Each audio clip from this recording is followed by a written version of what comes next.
Where exactly is your sulfite issue? That's the biggest question I want to address, and I'm going to try to do it more concisely. So, I think that there's a tale of two sulfites going on. I think that some of us are having extracellular sulfite toxicity, and then some of us are having intracellular sulfite toxicity. And depending on which one you have, can really dictate what you do. And that's the most important part is you need to identify whether you actually have what's called a molybdenum cofactor deficiency, or if you have excessive immune activation contributing to your sulfite issues. So I'm a dietitian. My name's Meredith. On Facebook, you can find me as Mary Arthur. I no one calls me Meredith except for when I'm in trouble, or my high school softball coach called me that as well. So I would just like to say that I'm not your dietitian. So please take whatever you learn here to your own provider and have them look it over, because I don't want you to change your supplements, medications, your diet, and your lifestyle without supervision. If you're really fragile and you need this short video, then you need to be looked at very closely before you make changes. Sometimes fragile people react so badly to supplements.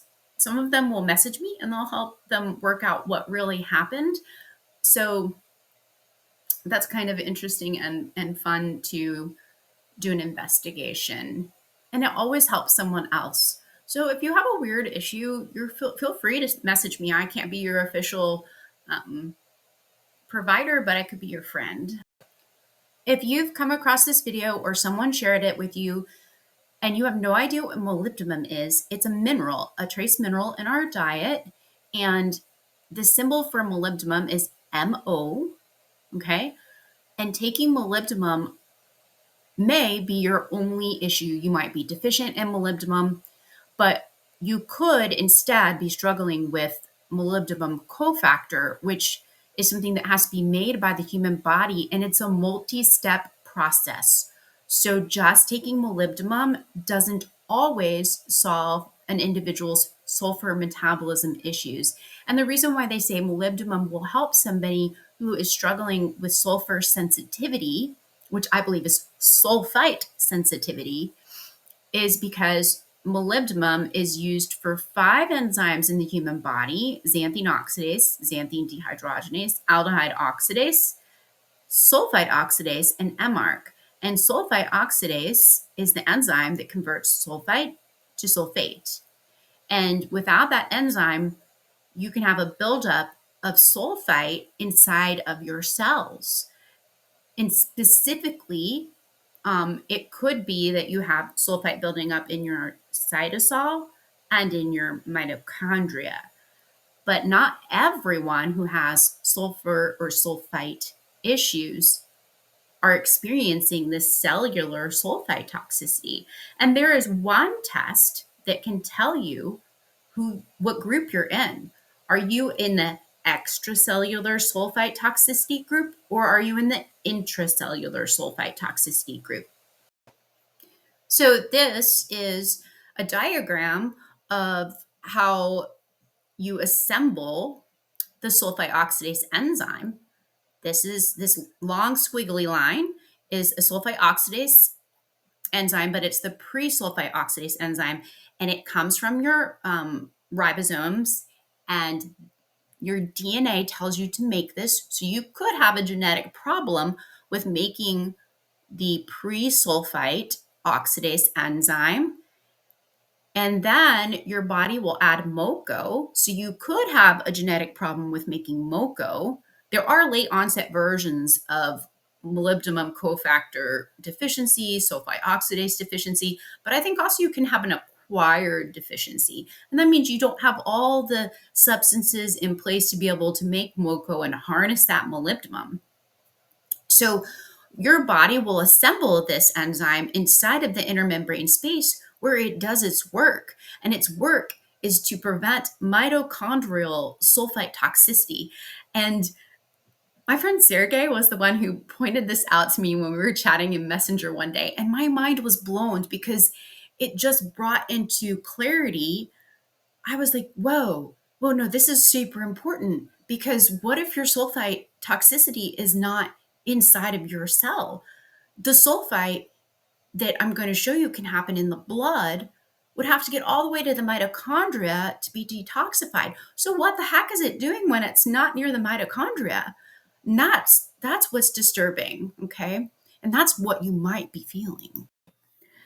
So I don't want to go too in depth in this video because I want to keep it concise, but you need to know that the mitochondrial sulfite toxicity is due to increased transsulfuration pathway. It's where you're making more hydrogen sulfide, and that moves into the mitochondria and becomes sulfite, and that sulfite has to be metabolized by sulfite oxidase to sulfate. And if you don't have a working sulfite oxidase enzyme, your body will use cytochrome C oxidase, which is part of the mitochondrial respiratory chain, and it'll produce sulfite and sulfate radicals, which are even more damaging. All of it's damaging to the mitochondria. And that mitochondria can shut down, and then you have no energy. So it's quite possible that you have a sulfite oxidase deficiency, but you weren't most likely not born with that, because kids who have sulfite oxidase deficiency or MoCo deficiency are very debilitated. But you're here trying to recover your brain health that you had normal for a long time. So how did you get to that point? Well, I propose that it wasn't your cell sulfite toxicity that got you there.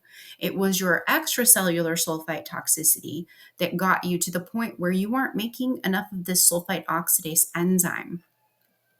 So sulfite can be produced outside of this mitochondria too, and it can happen when this enzyme CDO increases.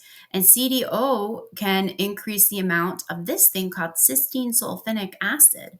And that can go directly to the mitochondria and start to produce sulfate, but it also can hang out outside of the mitochondria in the cytosol. So some of the micronutrients would start to be altered if that were to increase in activity. But let me show you what things can increase CDO activity. So this shows all the modern day lions that induce a pathway called hypoxia-inducible factor 1 alpha pathway. And then this could lead to increase in CDO activity and increased sulfite. And that sulfite could be mitochondrial sulfite, or it could be cytosolic sulfite, or both at the same time. And without the sulfite oxidase enzyme, you don't make sulfate. You just would make S-sulfocysteine, which overactivates NMDA receptors. And it can cause you to have like a flight or fight response and migraines and seizures and insomnia and anxiety and high blood pressure and low blood pressure. I think would be more related to free sulfite, but you would be struggling with all of these things because of these modern day lions. But how did you get there, right? How did you get to the point where you have increased CDO activity? Let me go back one slide. So one of the biggest things is B1 is very vulnerable to sulfite toxicity. When sulfite levels in the blood, right when you are absorbing nutrients, it's called your portal vein. And right inside your portal vein, your B1 from your diet, which is in the form of thiamine pyrophosphate, it's water soluble. It's just in there sitting around. And then if you're producing sulfite by these neutrophils, then that sulfite can destroy the B1. Okay. And so you can look at this diagram, you can pause. I'm not going to go over every detail, but you can go to a longer video to learn more. Whoops. So the sulfite will cause a B1 deficiency. And when B1 goes low inside of a cell, then pyruvate builds up. And pyruvate actually will induce the hypoxia factor 1 alpha pathway. Hypoxia-inducible factor 1 alpha pathway. And that will increase CDO activity, and you'll have a larger amount of sulfite to deal with. And so I think that that could be potentially one of the biggest causes of this downhill spiral is a B1 deficiency, especially after COVID. And COVID itself will induce the hypoxia pathway because we get low oxygen levels, and low oxygen levels will induce the hypoxia inducible factor 1 alpha pathway. So the sulfite right there in your portal vein can damage your B1 levels, and it can also damage your vitamin B6, specifically the pyridoxal form of B6, which is the most common form that's in supplements. So that's something to consider, is that your B6 could be bound to sulfite, and that makes it unavailable to do work in the human body. So sulfite has been shown, especially in sulfite oxidase deficient rats, to increase macrophage, phagocytic, and chemotactic activities. And these are the activities that are associated with like extra macrophage work. And there's a type of macrophage called an M1 polarized macrophage that is more inflammatory. And these occur when we're in chronic inflammation, and it can occur whenever you have low oxygen status too. You can become more inflamed. So if you have sleep apnea, you probably have very angry macrophages. And this study was a rat study. They used vitamin E to rescue the rats because the end game issue that I'll show real quickly is that sulfite will increase your hydroxyl radicals. And so vitamin E can actually prevent against that oxidative stress. Be careful with vitamin E because it can become a pro-oxidant at very high doses. And the amount of vitamin E that would have been used if this was a human study would be 486 milligrams a day for a 60 kilogram adult.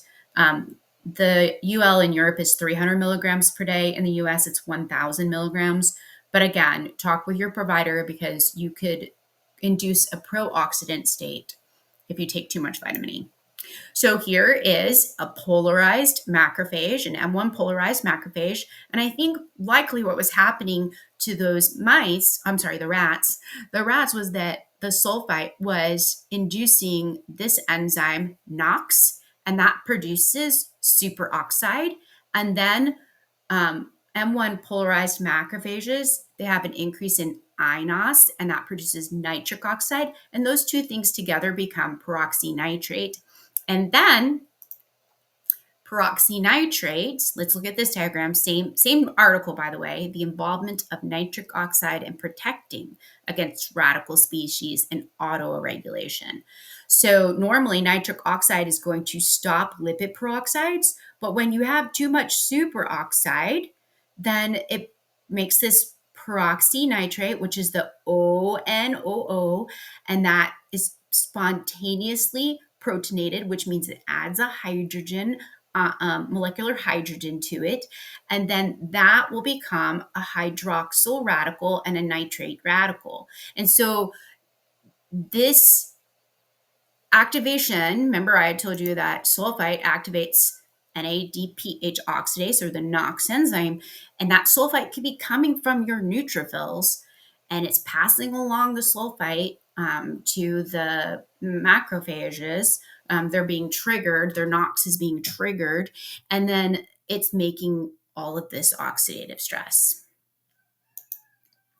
So sulfite itself can alter B12, B2, your ability to produce betaine, your B6 levels in multiple ways. It can mess that up.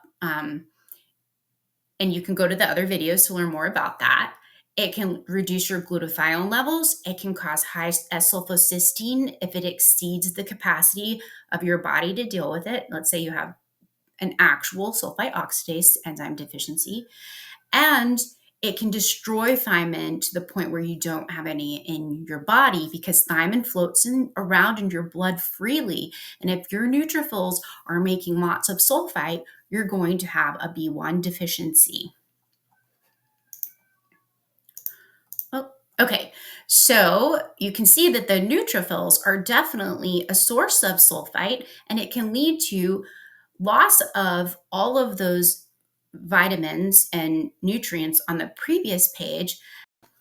But sulfite itself can cause additional hydroxyl radicals that damage specifically B6 by causing, this is a picture of a liver cell, and sulfite can actually, and as well as LPS from the bad gut bacteria in our guts, the gram negative guys, this can cause your mitochondria to be producing too much reactive oxygen species, and that causes lysosomes. They're little things inside the cell that can hold on to iron and distribute it, and it causes them to leak. And then that iron interacts with hydrogen peroxide and it makes a hydroxyl radical. And those hydroxyl radicals damage your lipid membrane and it can cause cells to die.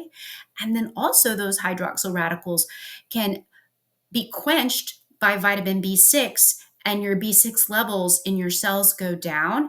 And when B6 goes down, it's harder for you to make your own cysteine that is needed to be able to make glutathione. It also changes your ability to make glutamate and glycine inside of cells because those enzymes around those nutrients are B6 dependent. And so you can't make enough glutathione when you start to get stuck in this process. So this slide shows that B6 can, specifically the pyridoxal form, can be bound to by sulfite and be inactivated. But then all the forms of B6 can quench hydroxyl radicals. And so your B6 is very vulnerable when you're in this chain of extracellular sulfite toxicity and also intracellular sulfite toxicity. Either way, your B6 is one of the most vulnerable nutrients when you're stuck in this oxidative stress pathway. This slide I wrote specifically for anyone struggling with their brain fog. I wanted to write something out so you can see how vulnerable B6 is. It's called the sulfite paradoxes, paradoxal. And so you could read all these little statements about how LPS, sulfite, and hydroxyl radicals can damage your B6 status. Often we think that if B6 is high in the blood, we're toxic, but actually that could be a cellular deficiency. Of course, talk to your own healthcare provider about what's going on. So I already said that if you get low on B6, you're going to struggle with being able to make the nutrients needed for glutathione. But also, if you're low on B6, you're going to struggle with being able to do the very first step of making the thing called MPT, which holds on to your molybdenum. The very first step is reliant on this thing called radical SAM, and that requires iron sulfur clusters. So you need iron. So if you're iron deficient, this could be a problem. But also you need B6 to be able to form iron sulfur clusters. So it's crucial to deal with the hydroxyl radicals for sure. The sulfite that's bound to the B6, it goes away. It will, I mean, not goes away, but it's a reversible adduct. So when sulfite levels go down, that B6 can be free again. It's not like a permanent issue. The biggest problem is that the hydroxyl radicals associated with sulfite toxicity damage your B6. So that could lead to you having problems with the enzyme that's protecting your mitochondria, and things will only get worse if that is happening. Of course, you could take a lot more B6 to outcompete the hydroxyl radicals because we know that it can act like an antioxidant and it can quench those hydroxyl radicals. That's one possibility, but also that's not always the safest possibility. I would definitely avoid the pyridoxine form because it is known to accumulate and cause nerve toxicity. I think probably the safest form out there that's being explored and has lots of beneficial studies is actually molecular hydrogen. And it can mop up hydroxyl radicals. It produces water and then this nitrate. Some good resources to learn more about hydrogen water, molecular hydrogen water, would be Bob Miller and Dr. Jill Carnahan have discussed that. You could also look into Dr. Tyler LeBaron and Alex Tunarva to listen to podcasts or read their work. I think that it's the most promising way to deal with oxidative stress because it seems to be beneficial and not have excessive harm. It's not going to cause a pro-oxidant state. Whatever molecular hydrogen ions aren't used are breathed off. So it does activate NRF2, but it seems to only activate it like in a modulating way. So you might do some more research on that and talk with your provider about it. There's also a new machine being made called Inhale 2, which is going to be released soon. I actually pre-ordered one because my family has sleep apnea, and I've been reading studies about how good it is to deal with the oxidative stress in the brain. So Inhale 2 is not like other hydrogen gas machines that there's a risk for explosion. And I'm sorry, like we get all the problems here in my family. I don't want anybody lighting on fire or exploding. All right, so in conclusion, I think that there are not just a tale of two sulfites, there's a tale of three sulfites. You could have innate immune system dominance, and so that could be the cause of your sulfite issues. Or you could have stayed in this innate immune system dominance so long that you're now an overachiever and you've developed a sulfite oxidase MoCo deficiency because of loss of cofactors needed to be able to make this enzyme. And I'm doing a video on making MoCo, or you can go to the longer versions of this video to see all of the damage that happens to all those nutrients in detail. So how would you know if you have mitochondrial sulfite toxicity because your sulfite oxidase enzyme is no longer working? You would do a test called OMX, and that would test, it's the only lab that I found by Diagnostic Laboratory Solutions, and it would tell you if you have high S-sulfocysteine levels. You could get this lab done at Duke University or Mayo Clinic, but it's really hard to get an order for that because it's typically for children who they suspect have MoCo or SUOX deficiency. So doing the OMX isn't too expensive. It's about $270, and then you have to pay a lab draw fee at a local lab. So it's about $320. It's a plasma amino acid test plus a urinary organic acid test. So you get kind of like a 2-for-1. It's a really good test.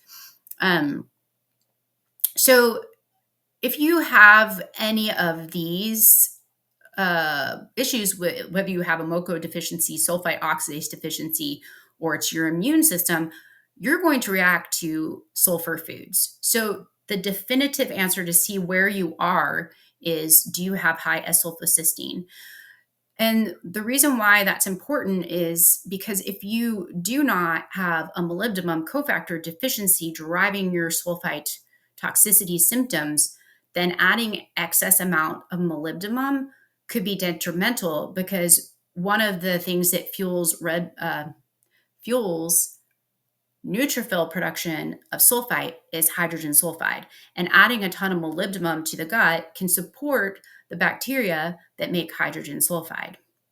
And then there's also the possibility of the formation of tetrathiomolybdate whenever you have a lot of hydrogen sulfide producing bacteria in your small intestine. That's called SIBO.